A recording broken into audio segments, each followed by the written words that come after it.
The champagne flutes clinked around me like tiny church bells announcing someone else's salvation. I stood near the catering table, my black serving uniform blending into the shadows of the grand ballroom, watching crystal chandeliers scatter light across faces I'd never belong among. The air smelled of expensive perfume, aged whiskey, and something I'd learned to recognize in my 2 years of catering high-end events. The particular scent of people who'd never worried about rent. My feet ached in the cheap heels I'd bought at a discount store, but I kept my smile pleasant, professional, invisible. That's what we were supposed to be, ghosts in black and white, refilling glasses and clearing plates while the real people celebrated their real lives. "More champagne, miss?" I asked a woman dripping in diamonds. But she waved me away without looking at me. Of course. I moved through the crowd. My tray balanced perfectly despite the tremor in my hands. I'd been doing this for 3 months now, ever since the divorce was finalized. Ever since Daniel had made it clear that I was the mistake he'd corrected by marrying Veronica. Beautiful, wealthy, perfect Veronica, who'd been his assistant, then his mistress, and now his bride. The wedding was tonight, somewhere across town, in an even grander ballroom than this one. Daniel was probably kissing her, their guests toasting to their happiness while I served drinks to strangers to pay for the lawyer fees I still owed. Careful there. A hand steadied my tray as I stumbled slightly, and I looked up into the kindest eyes I'd seen all night. An older woman, maybe 60, with silver hair and a warm smile. These events can be exhausting, can't they? "I'm fine, thank you," I murmured, but she patted my arm gently. "You remind me of my daughter," she said softly. "She has that same strength in her eyes even when she's tired." Something about her words made my throat tight, and I had to look away before I embarrassed myself by crying in the middle of someone's corporate gala. "That's very kind. Catherine, there you are." A man approached, tall and distinguished in an obviously tailored tuxedo. "We should go say hello to the Morettis." The woman, Catherine, smiled at me once more before letting herself be led away, and I released a breath I hadn't known I was holding. The rest of the evening blurred into a routine of smiles, nods, and silent service. By 11, my feet were screaming, and my back ached from holding perfect posture for 6 hours straight. I just set down my tray in the kitchen area when my phone buzzed, a photo. Daniel and Veronica, her in a dress that probably cost more than my entire year's salary. Him looking at her the way he'd once looked at me. The caption from my former friend, one of the many who'd chosen sides after the divorce, read, "Beautiful couple. So happy for them." I deleted the message and shoved my phone in my apron pocket, blinking back the burning in my eyes. I would not cry. Not here, not over him, not anymore. "Hey, Emma, we need someone to cover the VIP lounge upstairs," my supervisor called out. "Extra $50. I needed that $50 more than I needed my pride, so I nodded and grabbed a fresh tray of champagne. The VIP lounge was on the 20th floor, accessible only by a private elevator that required a key card, the kind of place where the real power players gathered, away from the regular guests. The elevator doors opened to reveal a different world. Where the ballroom below had been bright and celebratory, this space was all dark wood, leather, and amber lighting. Jazz played softly from hidden speakers, and the air smelled of expensive cigars and older money. There were maybe 15 people here, all men except for 2 women who looked like they belonged in fashion magazines. Everyone was speaking in low tones, and unlike downstairs, they noticed when I entered. Eyes tracked me as I moved to the bar area to set down my tray. Finally, someone competent. The bartender, an older man with graying temples, looked relieved. "Can you handle the corner table? They've been asking for service for 10 minutes. I followed his gesture to a private alcove partially hidden by a decorative screen. As I rounded it, tray in hand, I saw him for the first time. He sat alone, though everything about his posture suggested he was never truly alone.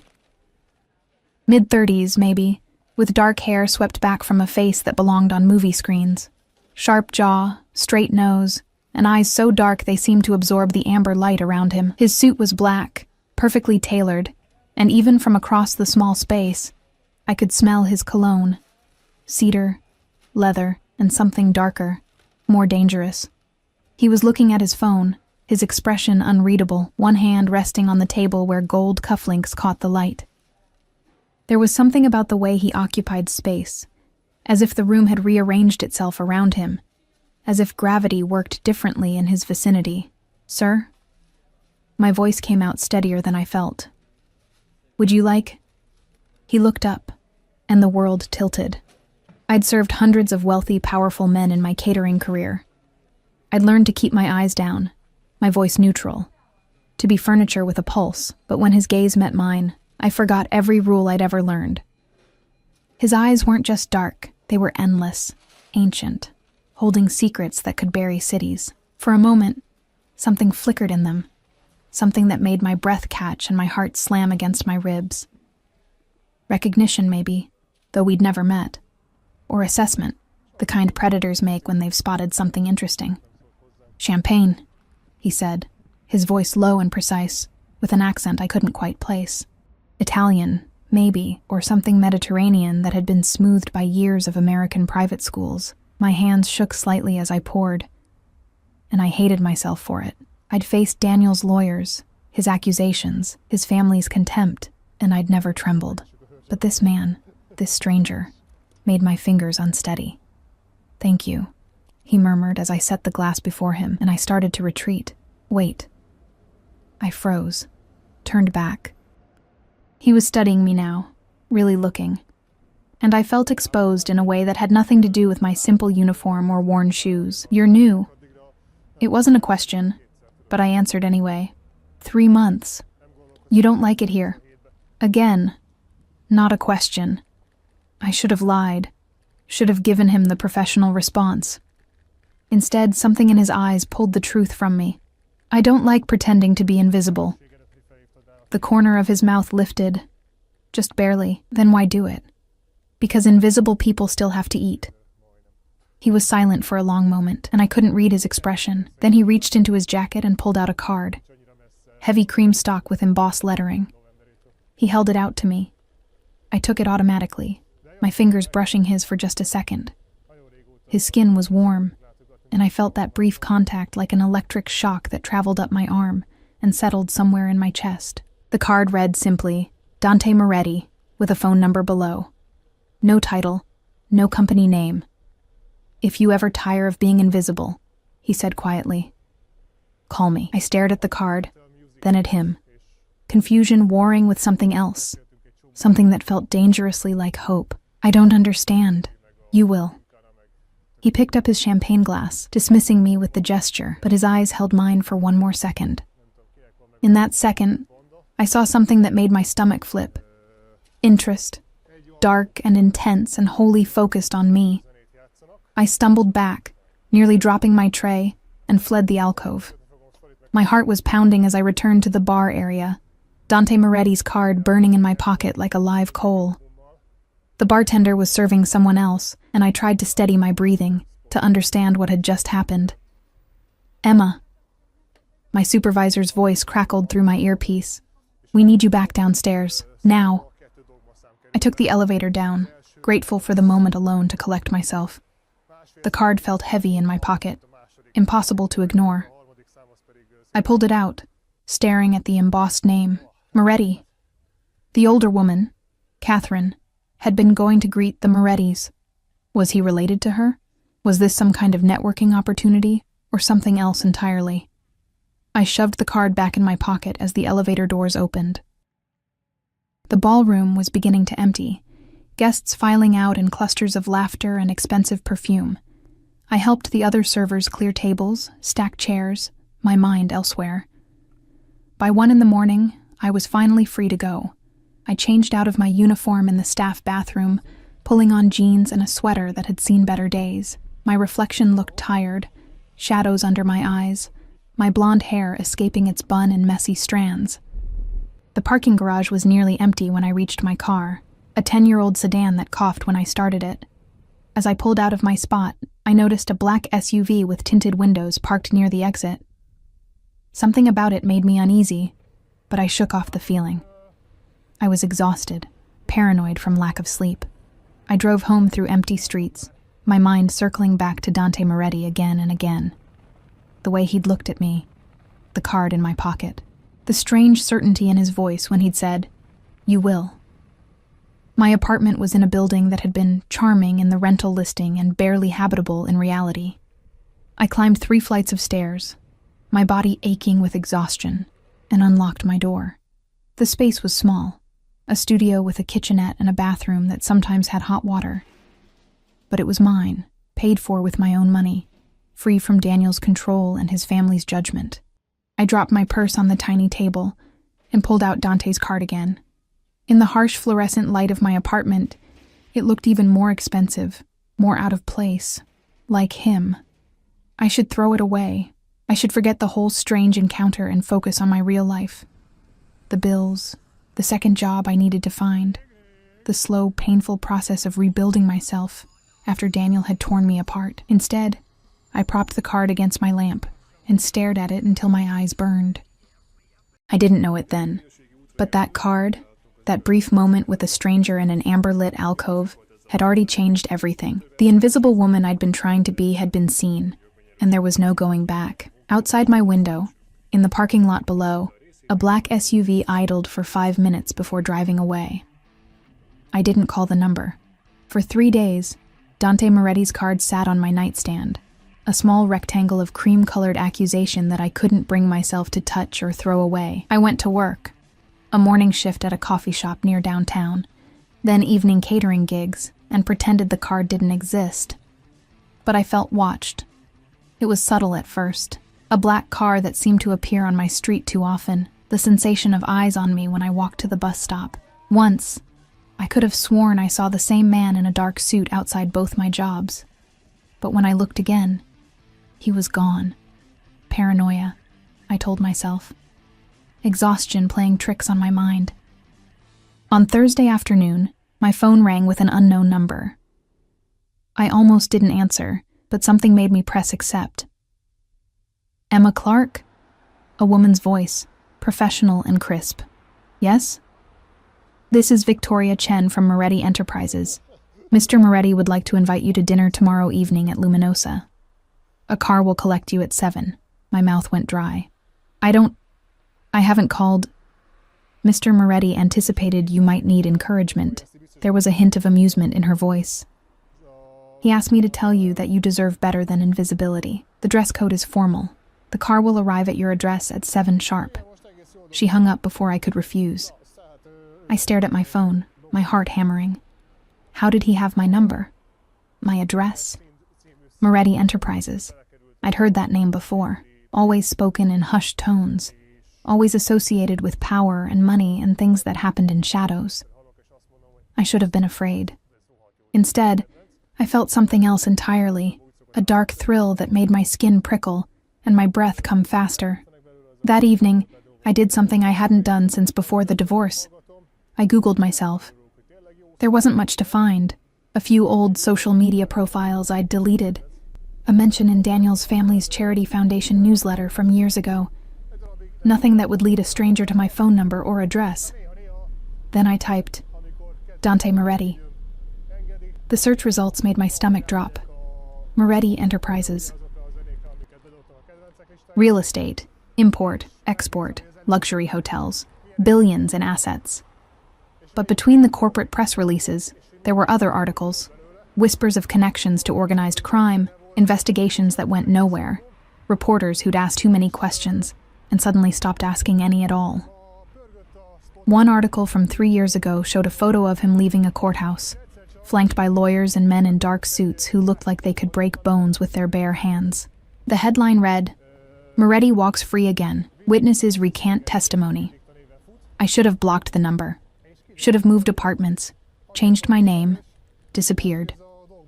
Instead, I went to the thrift store the next morning and spent an hour searching for a dress that wouldn't embarrass me at a place called Luminosa. I found one. Black, simple, with a neckline that was elegant rather than provocative.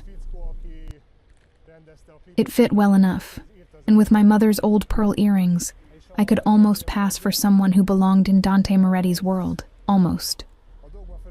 At 6:45 p.m., I stood in my apartment, dressed and terrified, watching the street below. My reflection in the window showed a woman I barely recognized, hair curled and pinned up, makeup carefully applied, the black dress making me look older, more sophisticated than I felt. At exactly 7, a black Mercedes pulled up to my building. Not an SUV this time, but a sedan that probably cost more than I'd make in 5 years. A man in a driver's uniform stepped out and looked up at my window as if he knew exactly which one was mine. My hands shook as I grabbed my purse, a cheap clutch that clashed with everything but was the best I had, and headed downstairs. The driver opened the back door without a word. The interior smelled of leather and that same dark cologne I remembered from the VIP lounge. As we pulled away from the curb, I noticed another black SUV fall into position behind us. Security.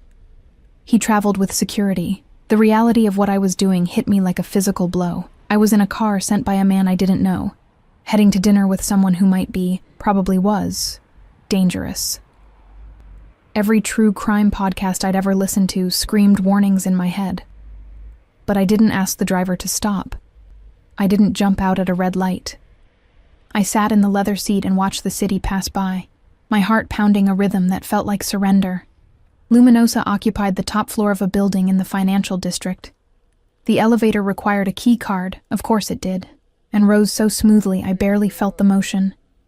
When the doors opened, I stepped into a space that made the VIP lounge look cheap. Floor-to-ceiling windows offered a view of the city lights spreading out like fallen stars. The restaurant was intimate, maybe 10 tables, all far apart, all occupied by people who looked like they made decisions that changed lives. Crystal and candlelight, the soft murmur of conversation, the clink of silverware on china that probably cost more than my rent. Miss Clark. A maitre d' appeared at my elbow. This way, please. He led me past the other tables, past the curious glances and appraising looks, to a private alcove near the windows. And there, rising from his seat with the grace of a predator, was Dante Moretti. He wore black again, a suit that fit him like sin, a shirt open at the collar showing a hint of tanned throat. His dark eyes found mine and held, and I felt that same electric shock I'd felt when our fingers brushed over his business card. Emma. My name in his voice sounded like a prayer or a curse. You came. You didn't really give me a choice, I managed, my voice steadier than I felt. The corner of his mouth lifted. You always have a choice. You chose to get in the car. You chose to come upstairs. You're choosing to sit down. I was still standing, I realized. The maitre d' had pulled out my chair, waiting.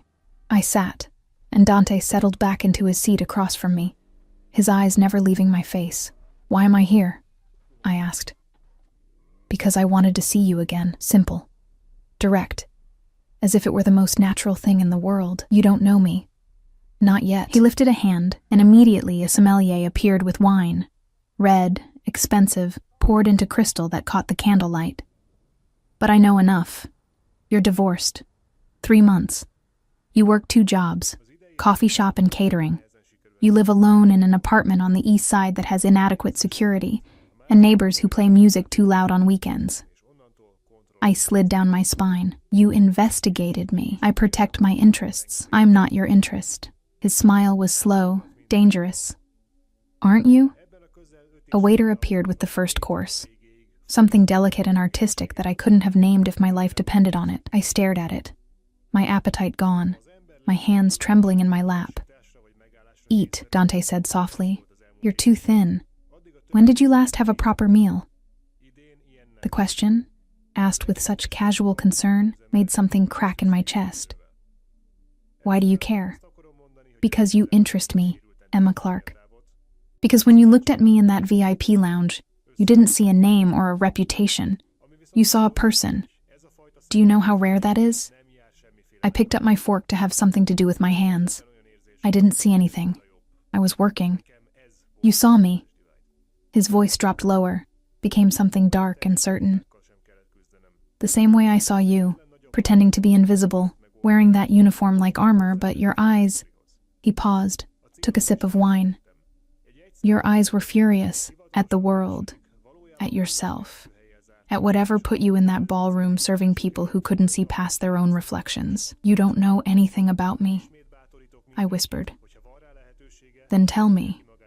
He leaned forward slightly, and the candlelight played across his features, highlighting the sharp angles of his face. "Tell me about the man who was stupid enough to let you go." I shouldn't have. I should have made polite conversation, finished the meal, gone home, and never answered his calls again. Instead, I told him everything. About Daniel, who'd seemed so perfect when we met in college. About the slow erosion of our marriage, the way he'd made me feel small, insufficient. About Veronica, who'd been everything I wasn't, polished, connected, from the right family. About the divorce that had taken everything I had, and left me with nothing but debt and the kind of exhaustion that settled in your bones. Dante listened without interruption, his dark eyes fixed on my face, his expression unreadable. When I finally stopped talking, my throat raw and my eyes burning, he was silent for a long moment. "He's a fool," he said finally, "and she's welcome to him." Something about the certainty in his voice made me laugh, a broken sound that was half sob. "You don't even know him. I know men like him, weak, unable to recognize value when it's in front of them." He reached across the table, and before I could pull back, his fingers brushed my wrist, just a touch, barely there, but it sent fire racing up my arm. "You deserve better than invisibility, Emma. Better than serving drinks to people who don't see you. Better than an apartment with broken locks and a life spent trying to be small enough not to be hurt again. And what do you know about what I deserve?" My voice came out sharper than I intended, defensive. "More than you think." He withdrew his hand, but his eyes held mine captive. "I know what it's like to be underestimated. To have people look at you and see only what they want to see, never the truth beneath." "What truth?" I challenged, my heart pounding. His smile was cold, beautiful, terrifying. "That I am capable of anything, that I protect what's mine with everything I have, that I don't lose. I'm not yours to protect, not yet," he said again. And those two words held a promise that made my breath catch. The meal continued, course after exquisite course that I barely tasted. Dante asked questions, and I answered, pulled by the magnetic force of his attention. He told me things, too, carefully chosen pieces about his mother Catherine, whom I'd met at the gala, about building his empire from nothing, about the loneliness of power. But there were gaps in his stories, shadows where the dangerous parts lived, and I was too afraid, or too fascinated, to ask what filled those shadows. By the time dessert arrived, something chocolate and sinful, I'd had 2 glasses of wine and felt like I was floating. Or drowning. It was hard to tell the difference. "I should go," I said, though I didn't move. "Should you?" Dante's voice was soft, hypnotic. I struggled for words. "I don't understand what this is." "It's dinner, Emma. Just dinner." But his eyes said it was so much more than that. "Men like you don't have just dinner with women like me." "Men like me?" He tilted his head slightly, studying me. "What kind of man do you think I am?" "Dangerous," I thought. "Powerful. The kind who makes people disappear." "Rich," I said instead. "And you think that's all I am? Money and influence? Isn't it?" He stood then, moving around the table with predatory grace, and offered me his hand. "Come with me." I should have refused. Should have called a cab, gone home, blocked his number. Instead, I put my hand in his and let him pull me to my feet. He led me to the windows, and we stood looking out over the city. All those lights, all those lives, spread out below us like a kingdom. "I built all of this," he said quietly, standing close enough that I could feel the heat of him. "Every piece of it. From nothing." "Do you know what that takes, Emma?" I shook my head, not trusting my voice. "Everything." His hand came up to my face, fingers tracing my jawline with a gentleness that contrasted with the steel in his voice. "It takes everything you have and more. It takes being willing to do things that others won't. To become someone that others fear." "Why are you telling me this?" "Because I want you to understand." He turned me to face him, and his eyes were black fire in the dim light. "When I decide something is mine, I don't let go. When I want something, I take it. And Emma..." His thumb brushed across my lower lip, and I stopped breathing. "I want you." The words should have terrified me. Instead, they ignited something dark and hungry in my chest. Something that had been starving for months, maybe years. You don't know me, I whispered. I know enough. I know you're stronger than you think, braver than you believe. I know that you walked away from a life that was killing you, even though you had nothing waiting on the other side. I know that you looked at me like I was human, when everyone else sees only what they fear or want. His hand slid to the back of my neck, fingers tangling in my hair.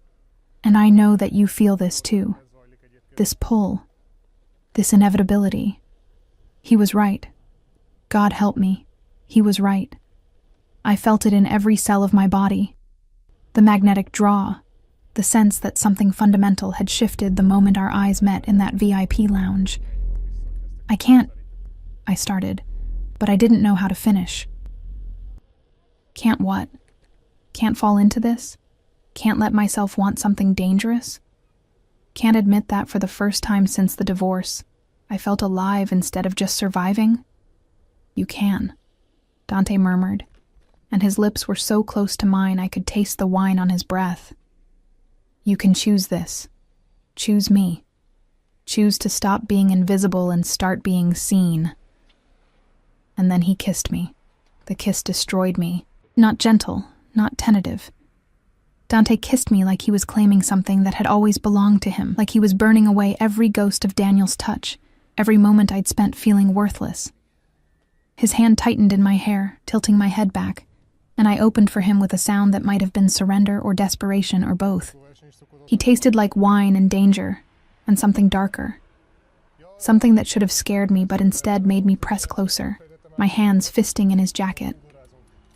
The city lights blurred beyond the windows, the restaurant faded away, and there was only this.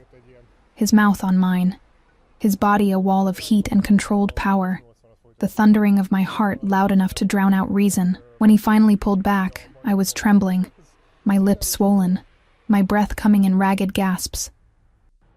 "Come home with me," he said, his voice rough, his eyes burning into mine. Every survival instinct I possessed screamed at me to refuse, to run, to put distance between myself and this man who looked at me like he wanted to devour me whole.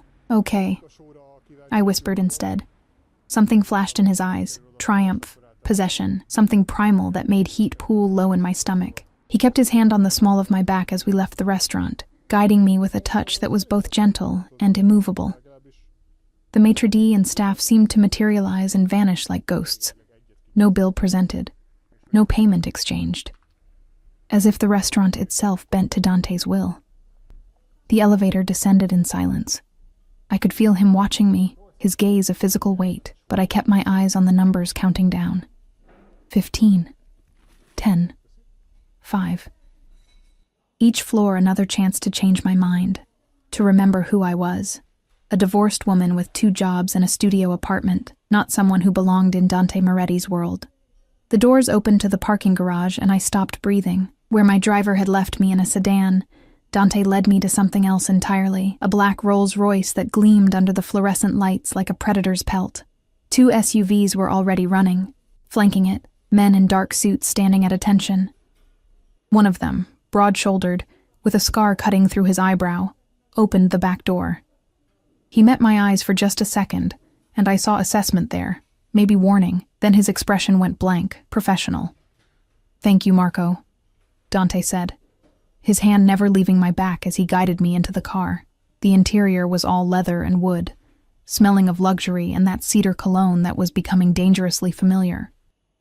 A privacy screen separated us from the driver, and as soon as Dante settled beside me, the car began to move, the 2 SUVs forming an escort around us. "Where are we going?" My voice sounded small in the enclosed space.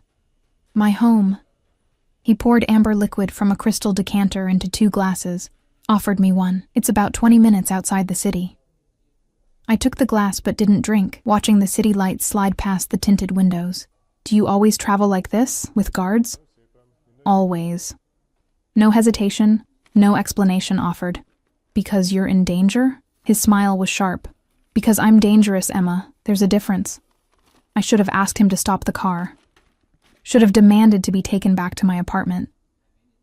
Instead, I took a sip of whatever was in the glass, whiskey, smooth and expensive, burning down my throat like liquid courage.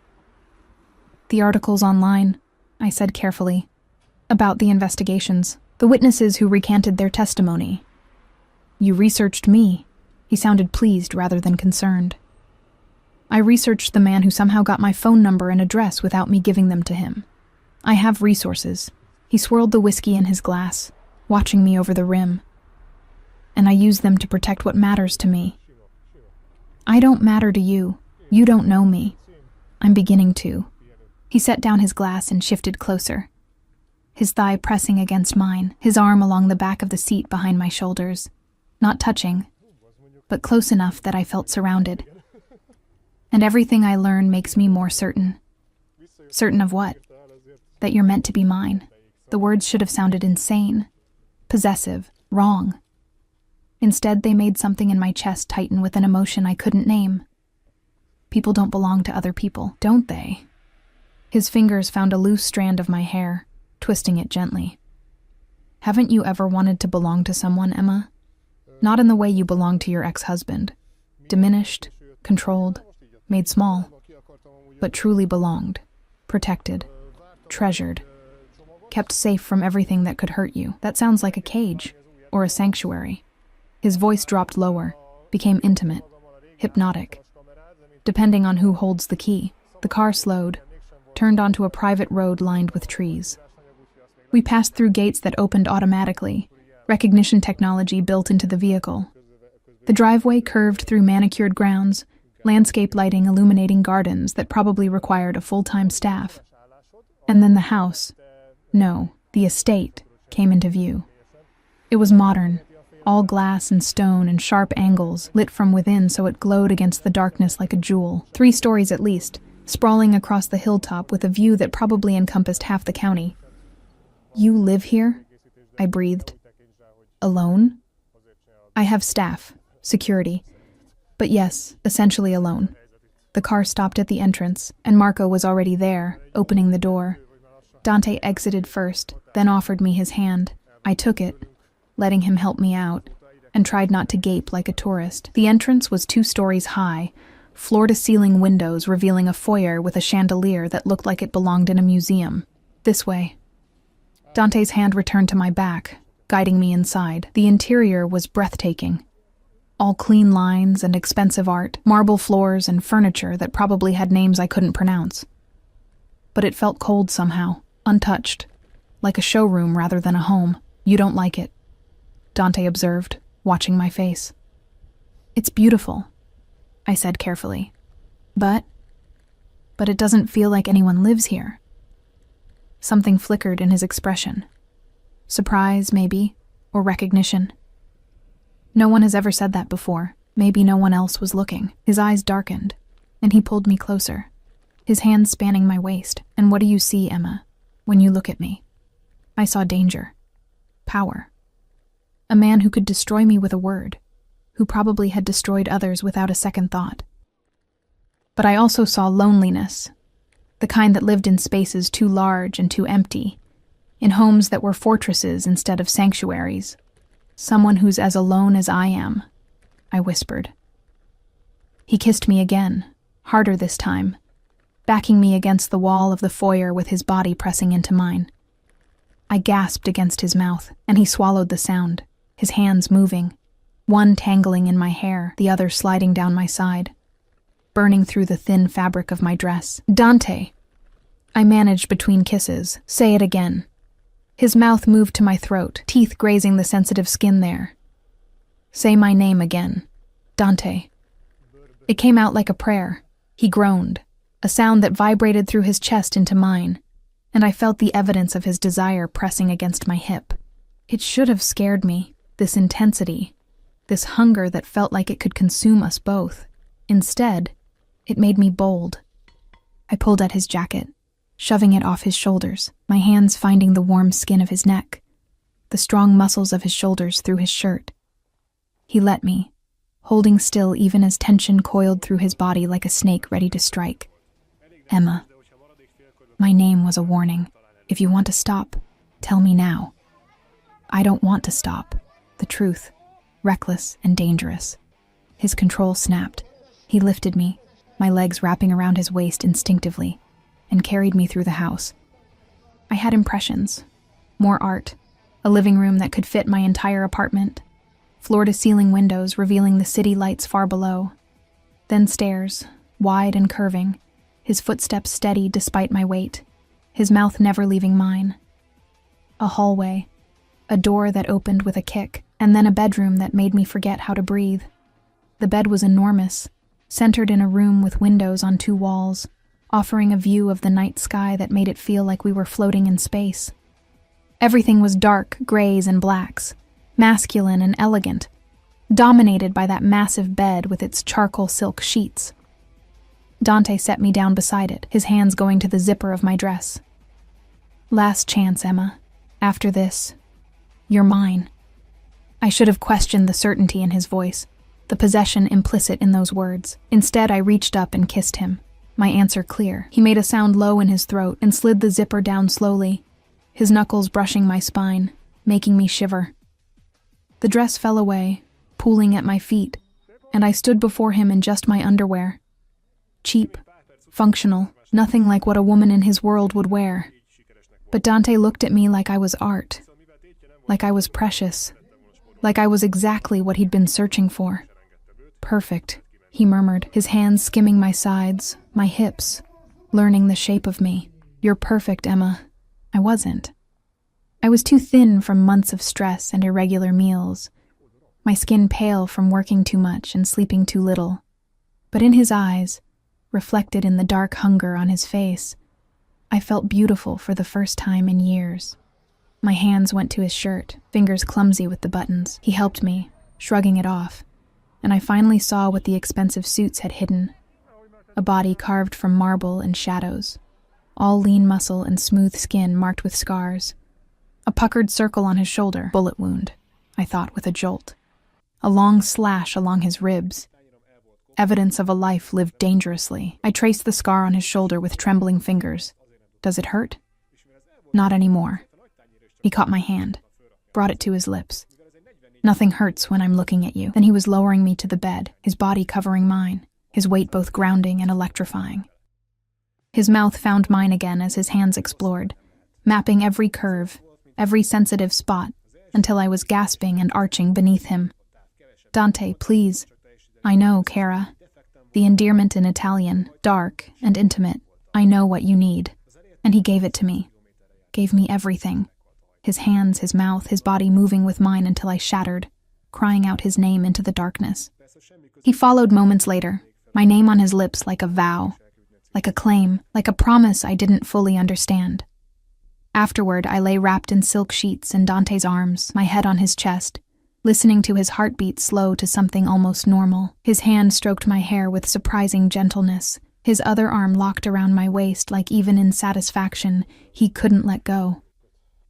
"Stay," he murmured into my hair. "Stay with me.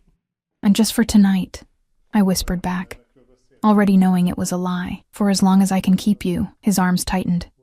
"And Emma?" "I always keep what's mine." I should have been afraid of the possessiveness in his voice, the certainty that I belonged to him now. Instead, I felt safe for the first time in months, protected, wanted. I fell asleep in a stranger's arms, in a bed that cost more than my yearly salary, and dreamed of cages made of silk and shadows, where the bars were made of desire, and the locks were formed from kisses that tasted like forever.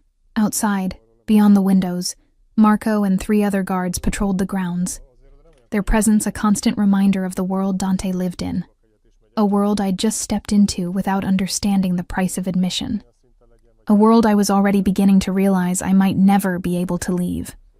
I woke to sunlight streaming through floor-to-ceiling windows and the scent of coffee. For a moment, I didn't remember where I was. The bed was too soft, the sheets too smooth, the ceiling too high. Then memory crashed back. Dante. The restaurant. His hands on my body. His voice promising to keep me. I sat up, clutching the silk sheet to my chest, and found myself alone in the enormous bedroom. My dress from last night was gone, replaced by a white button-down shirt draped over a chair. His shirt, I realized, still carrying the faint scent of cedar, and something uniquely him. My hands shook as I put it on, the fabric swallowing me, falling to mid-thigh. No sign of my underwear, my shoes, my cheap clutch. Just me in a stranger's shirt, in a stranger's bedroom, with sunlight revealing exactly how far I was from my real life. I found my phone on the nightstand. How had it gotten there? And my stomach dropped at the time. 10:47 a.m. I'd missed my morning shift at the coffee shop. 14 missed calls, 8 voicemails, dozens of texts. Most were from my supervisor at the coffee shop, progressing from concerned to angry, but 3 were from a number I didn't recognize, and when I opened them, ice flooded my veins. The first was a photo of me and Dante leaving Luminosa last night, his hand on my back, both of us clearly visible under the restaurant's lighting. The second was a screenshot of a gossip blog post, already live. Moretti's mystery woman, who is she? The third was from Daniel. What the hell are you doing, Emma? Call me. Now. My breath came in short gasps as I scrolled through the blog post. Someone had identified me, Emma Clark, divorced 3 months ago from Daniel Morrison of the Morrison family, now apparently dating Dante Moretti, billionaire businessman and rumored crime lord. The comments were vicious, gold digger, desperate, trading up from one rich man to another. Someone had even found my old social media photos, posting them alongside last night's pictures with cruel commentary about my transformation. A knock on the door made me jump. Emma? A woman's voice, unfamiliar. May I come in? Yes? The door opened to reveal a woman in her 40s, elegant in a dove-gray dress, carrying a tray. Good morning. I'm Helen, Mr. Moretti's house manager. I've brought breakfast, and your clothes have been cleaned and pressed. They're in the closet. She set the tray on a small table near the windows. Coffee, fresh fruit, pastries that looked like they'd been baked this morning. Professional, efficient, as if women waking up in Dante's bed was a regular occurrence. The thought made something ugly twist in my chest. Where is he? I asked, my voice rough from sleep and rising panic. In his office. He asked that you join him when you're ready. Helen's expression was neutral, giving nothing away. The bathroom is through there. Please take your time. She left before I could ask any of the 1,000 questions crowding my throat. I forced myself to eat something. A few bites of croissant that tasted like sawdust in my anxiety-dry mouth, and then retreated to the bathroom. It was larger than my entire studio apartment, all marble and glass, with a shower that had more settings than my car. I showered quickly, trying not to think about the fact that Dante had probably stood in this same space this morning, water running over his scarred skin. Trying not to remember how those scars had felt under my fingers last night. My clothes were in the closet as promised. The black dress cleaned and pressed, looking better than it had when I bought it. My underwear folded neatly. Even my cheap shoes had been polished. I dressed mechanically, my mind spinning. I needed to leave, needed to get back to my real life, deal with the fallout from missing work, figure out how to handle the photos that were apparently spreading across the internet. But first, I needed to face Dante. Helen was waiting in the hallway when I emerged, and she led me through the house in daylight. It was even more impressive than I'd realized. Art that belonged in museums, furniture that was probably antique and priceless, and windows everywhere, offering views of the grounds that looked professionally landscaped. We passed other staff members, a housekeeper, 2 men who were clearly security based on the bulges under their jackets. They all nodded respectfully but didn't speak, didn't stare, as if my presence was expected. Helen stopped at a door of dark wood and knocked once. Mr. Moretti? Miss Clark. Send her in. His voice, even muffled by the door, made my pulse quicken. The office was all masculinity and power. Dark wood, leather chairs, one wall entirely of books, another of windows overlooking the city. And behind a massive desk, Dante sat in a charcoal suit that probably cost more than my car, looking like he'd stepped out of a magazine spread. He stood when I entered, his eyes tracking over me with an intensity that made me feel exposed, despite being fully dressed. Emma? Did you sleep well? How can you be so calm? The words burst out of me. There are photos everywhere, blog posts. People know who I am, know we were together. I know. He came around the desk, moving with that predatory grace I was beginning to recognize. Sit down, Kara. Let me explain. Explain? Explain how? but I sat in the chair he indicated, my hands gripping the arms. My ex-husband is calling me. I missed work. Complete strangers are posting about me online. Your ex-husband is calling because he's panicking.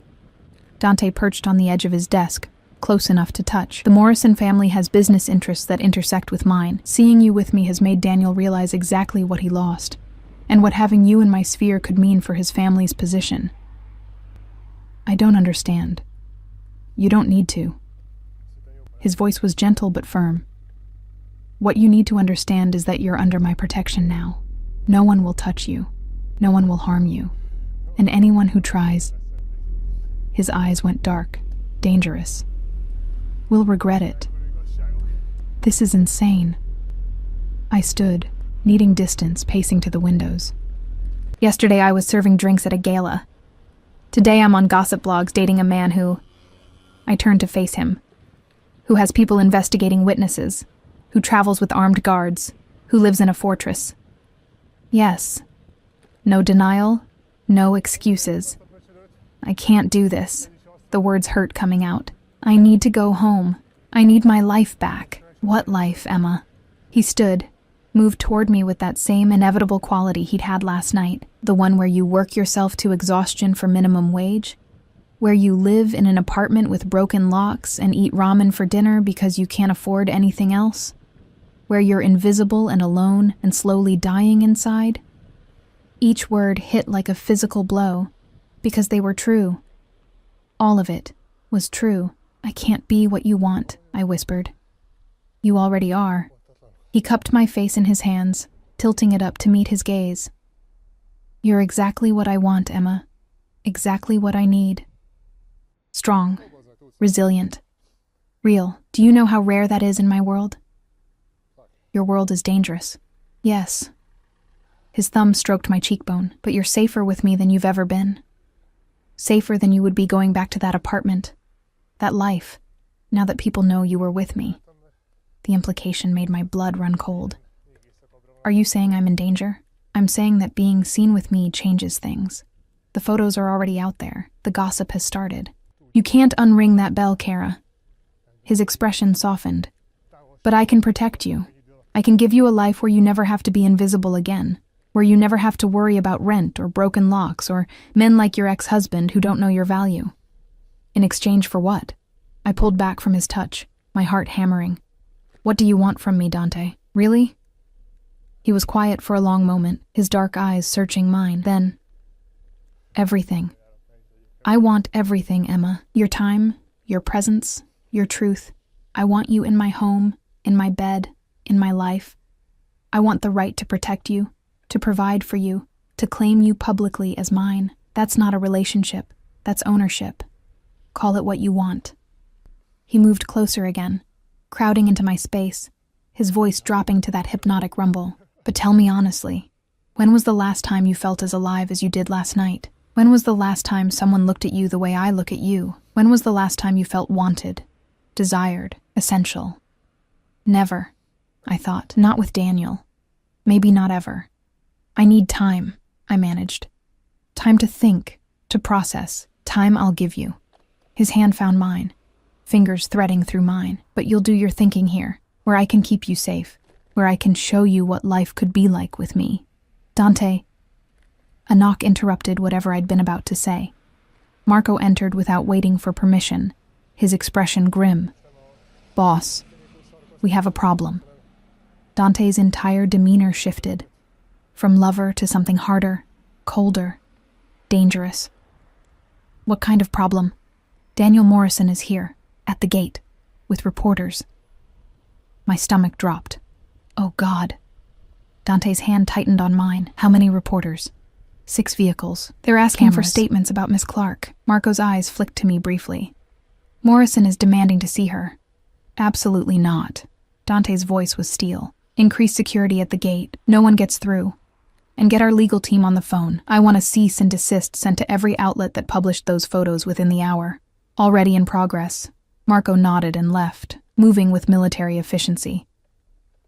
I pulled my hand free, backing away.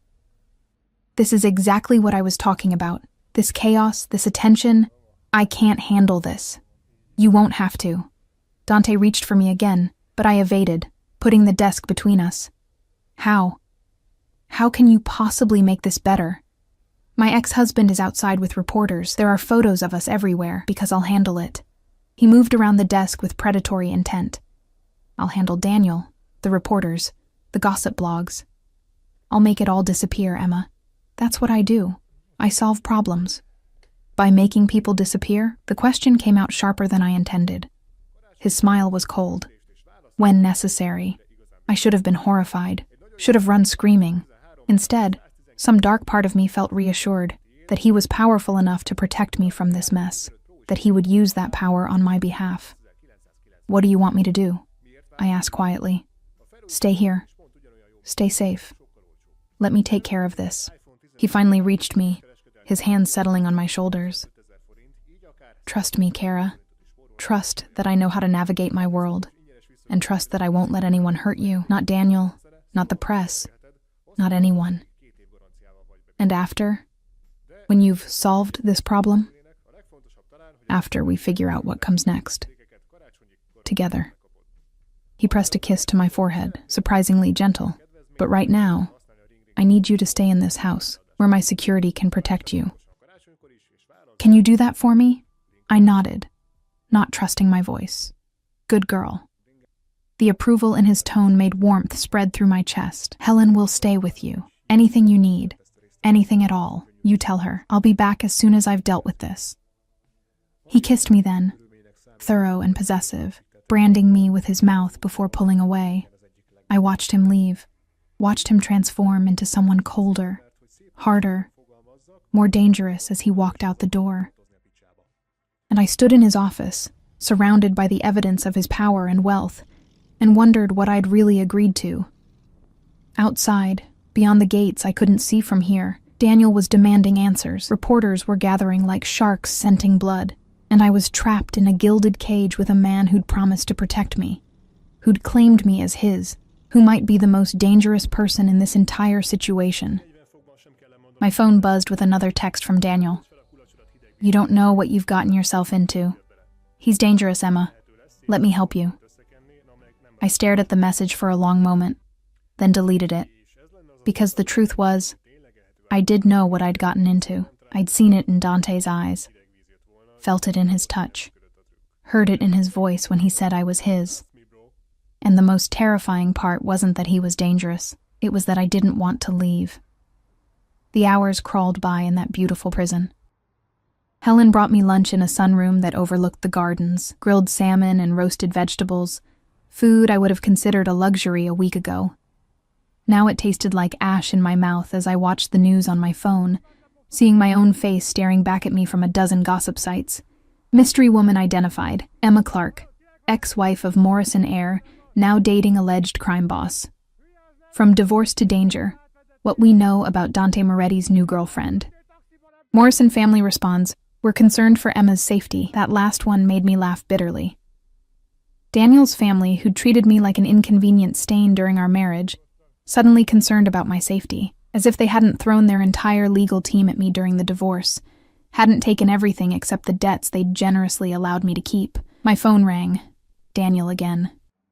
I'd stopped answering after the 5th call, but he kept trying, kept leaving voicemails that ranged from concerned to angry to threatening legal action if I didn't contact him. Miss Clark? Helen appeared in the doorway. Mr. Moretti is returning. He asked that you meet him in the living room. My heart jumped. Relief and anxiety tangled together. I'd been alone for 4 hours, and the silence had been suffocating despite Helen's occasional check-ins. I found Dante in the living room, standing by the floor-to-ceiling windows, still in that charcoal suit but with his tie loosened, the top button of his shirt undone. He looked tired, the sharp angles of his face more pronounced. But when he turned and saw me, something in his expression softened. Come here, he said quietly.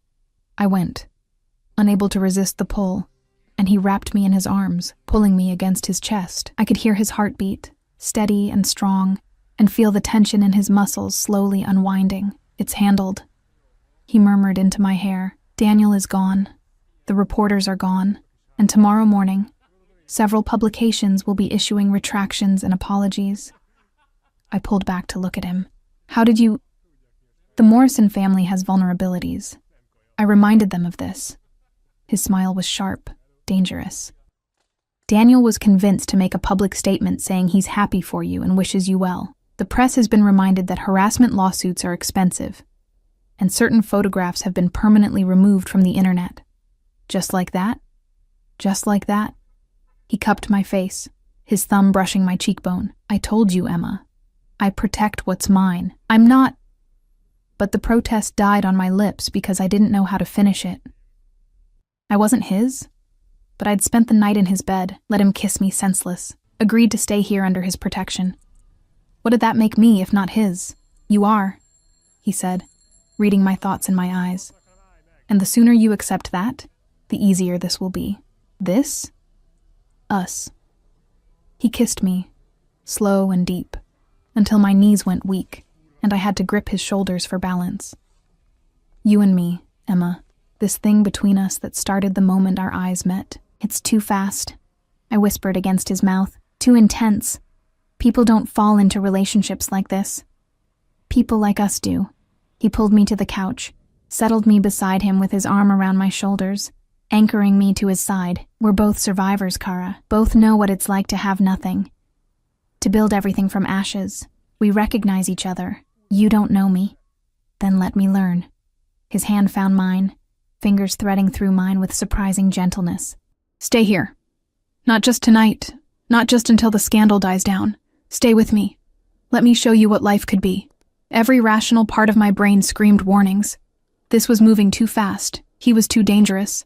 I barely knew him. But the part of me that had been slowly dying in that studio apartment, working 2 jobs just to survive, being invisible and alone, that part whispered different words. Safe. Wanted. Alive. For how long? I asked quietly. As long as you'll give me. His voice was low, intense. As long as I can keep you. And when you get bored, when the novelty wears off and you realize you're not just anything. He turned me to face him, his dark eyes blazing. You're brave and strong and real in a world full of people playing pretend. You looked at me and saw a person, not a name or a reputation. Do you have any idea how rare that is? How precious? I'm ordinary, I protested. I have nothing to offer someone like you. You have everything. His hands framed my face. Your honesty, your strength, your refusal to be diminished by the people who should have protected you. That's not ordinary, Emma. That's extraordinary. He kissed me again, and I felt myself melting, surrendering to the inevitable pull between us. When he finally pulled back, we were both breathing hard. I'm scared, I admitted. Good, so am I. The confession surprised me. I'm scared of how much I want you, of how quickly you've become essential. I'm a man who controls everything, Emma, and you make me feel out of control. Then why? Because some things are worth the risk. He stood, pulling me up with him. Come with me. I want to show you something. He led me through the house to a door I hadn't noticed before, tucked away near his office, unremarkable except for the biometric lock. His palm against the scanner, a soft beep, and it swung open to reveal stairs leading down. Dante, trust me. I followed him down into what I expected to be a basement, but was instead something else entirely. A secure room, windowless, with monitors showing various angles of the property. A gun safe, filing cabinets, and on one wall, photographs, not of family or friends, of threats. I recognized some faces from news reports. Criminals, corrupt politicians, men who'd disappeared under mysterious circumstances. Red X's marked through several, notes in Italian scrawled across others. This is who I am, Dante said quietly, watching my face. This is the world I live in, the choices I've made. I won't lie to you about it, Emma. I've done things that would horrify you. Hurt people who threatened what's mine, destroyed lives to protect my empire. I stared at the photographs, my heart hammering. This was real. Not speculation in articles or whispered rumors. This was evidence of exactly how dangerous he was. Why are you showing me this? My voice came out steady despite the fear crawling up my spine, because I need you to understand what staying with me means. It means being part of this world. It means having security follow you, living behind gates and locks, accepting that I've made enemies who would hurt you to hurt me. He moved closer, but didn't touch me. It means knowing that the man who holds you at night has blood on his hands. Are you trying to scare me away? I'm trying to give you a choice, a real one, with full information. His jaw was tight, his eyes shadowed. I want you, Emma, more than I've wanted anything in years. But I won't trap you with pretty lies. If you stay knowing exactly who and what I am. I looked at the photographs again, all those faces, all those red X's. Evidence of a life lived in shadows, of choices made in violence. Then I looked at Dante, at the tension in his shoulders, the vulnerability hidden beneath the danger. What happened to them? I asked, pointing to the X-marked photos. The ones with red marks. Dead. Most of them. No hesitation. No softening. By my order or my hand, did they deserve it? His smile was cold. They threatened what's mine. That's all the reason I need. I should have run. Should have demanded he take me home. Should have called the police. Should have done anything except what I did. I crossed the space between us and took his hand. Emma, I'm not saying I understand this world, I said quietly, or that I won't be scared sometimes. But I've spent months being invisible, being small, letting fear control every decision I make. And last night, for the first time in longer than I can remember, I felt alive. I met his eyes. You make me feel alive, Dante. Seen. Wanted. And maybe that makes me crazy or reckless or stupid. It makes you brave. He pulled me against him, his arms wrapping around me like steel bands. Braver than you know. I need promises, I said into his chest. Real ones. Anything. Promise you won't lie to me, even when the truth is ugly. I promise. His voice was rough. Promise you'll keep me safe, not just from others, but from you too. If this gets too dark, too dangerous, I'll let you go before I let you be hurt. His arms tightened. You have my word, Emma. My word, which I've never broken. I tilted my head back to look at him. And promise that if I stay, I'm not a prisoner. That I can leave, have my own life, make my own choices. Something flickered in his eyes, possession warring with respect. You can leave. The gates will always open for you. But Emma, his hand came up to cut my face. I'll spend every day giving you reasons to stay, every night showing you why you belong here, with me. I won't cage you, but I will fight like hell to keep you. That's not exactly reassuring, it's honest. His thumb traced my lower lip. I'm a possessive man, Kara, obsessive when it comes to what I want. And I want you with a need that borders on madness. But I'm not your ex-husband. I won't diminish you or control you or make you small. I want you exactly as you are. Strong, brave, defiant when you need to be. Even if I defy you, especially then. His smile was dark, heated. There's nothing more attractive than a woman who isn't afraid to challenge me.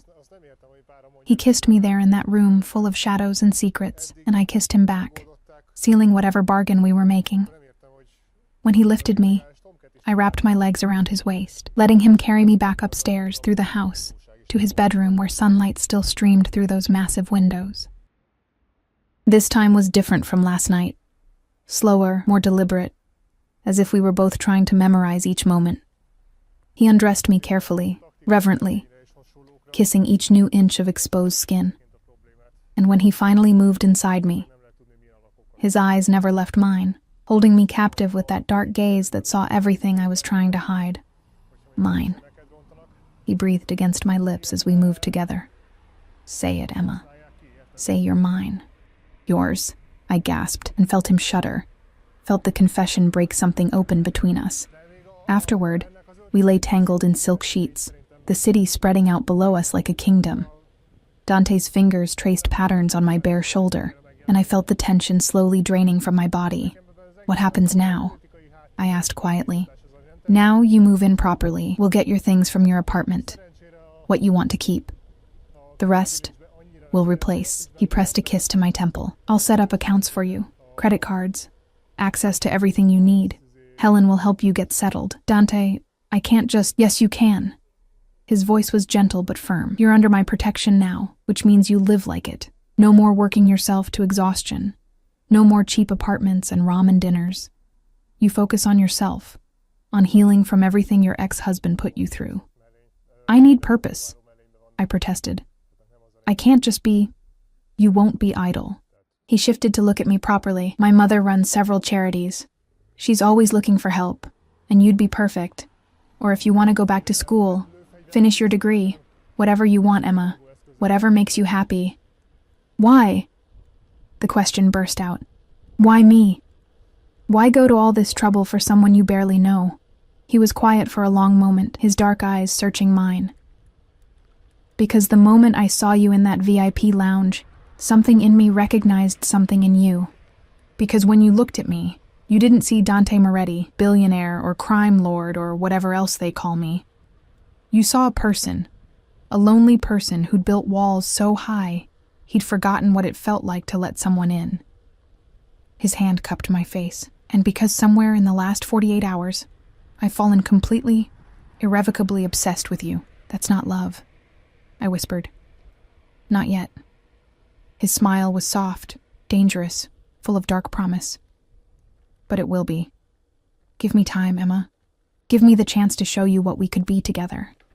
3 months later, I stood in the same sunroom where I'd once eaten lunch alone, watching autumn paint the gardens in shades of gold and crimson. My hands rested on the slight swell of my belly, a surprise neither of us had planned but both had welcomed with a joy that still made my chest tight. Dante came up behind me, his arms wrapping around my waist, his hands covering mine over our growing child. What are you thinking about, Kara? How different everything is. I leaned back into his warmth. 3 months ago, I was invisible, alone, dying slowly in a life that was killing me. And now? Now I'm terrified and happy and still not entirely sure this is real. I turned in his arms to face him. But I'm alive, Dante. Really, truly alive. He kissed me softly, his hand moving to cradle my face. You saved me too, you know. Gave me something to protect besides business interests and territory. Gave me a reason to be better than the monster everyone thinks I am. You're not a monster. I am. His voice was serious. But I'm your monster, Emma, and I'll be our child's monster. And I'll burn down the world before I let anything hurt either of you. I know. And I did know. Had seen the lengths he'd go to protect what was his. Had watched him dismantle Daniel's attempts to claim I'd been coerced. Had seen him neutralize threats I'd never even known existed. Had felt the absolute certainty of his protection wrapping around me like armor. We'd had fights. Explosive arguments about his overprotectiveness, about the security that followed me everywhere, about the darkness of his world that sometimes bled into our life together. But we'd also had moments of perfect peace, of laughter and tenderness, and a connection that grew deeper every day. He wasn't perfect, neither was I. But we were real, and we were together, and somehow we were building something that felt like forever. Come with me, Dante said suddenly, taking my hand. I have something for you. He led me to his office, our office now, since I'd taken over managing his mother's charity foundation and needed the space. On his desk sat a small velvet box. My heart stopped. Dante, open it. Inside was a ring, a diamond so flawless it seemed to capture all the light in the room, set in platinum with smaller stones circling the band. It was the most beautiful thing I'd ever seen.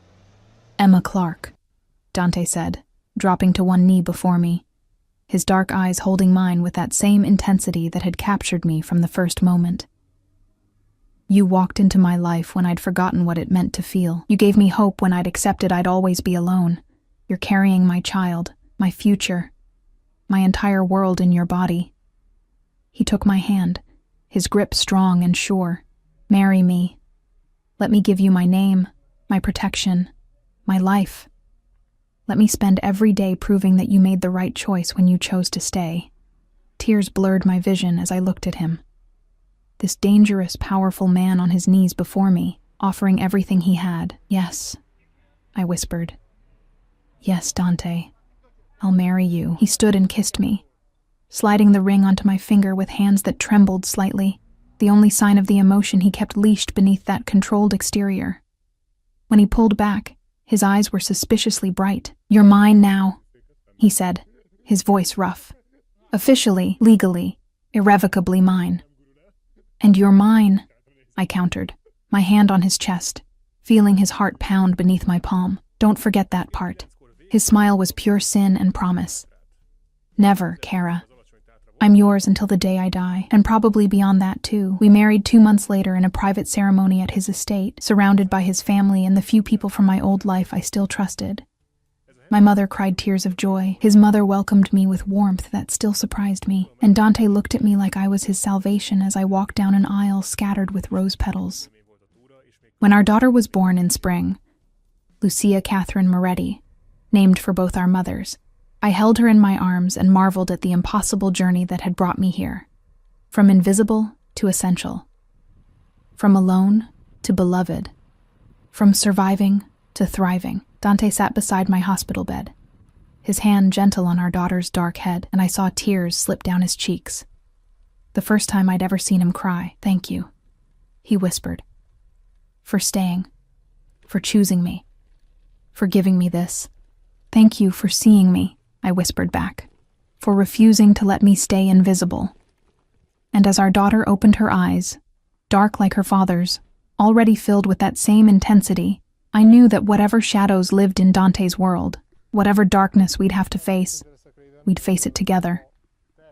I was Emma Moretti now, wife, mother, partner to one of the most dangerous men in the city, and I'd never felt safer, more loved, more truly seen in my entire life. The invisible woman was gone, replaced by someone stronger, braver, whole, and I'd never look back.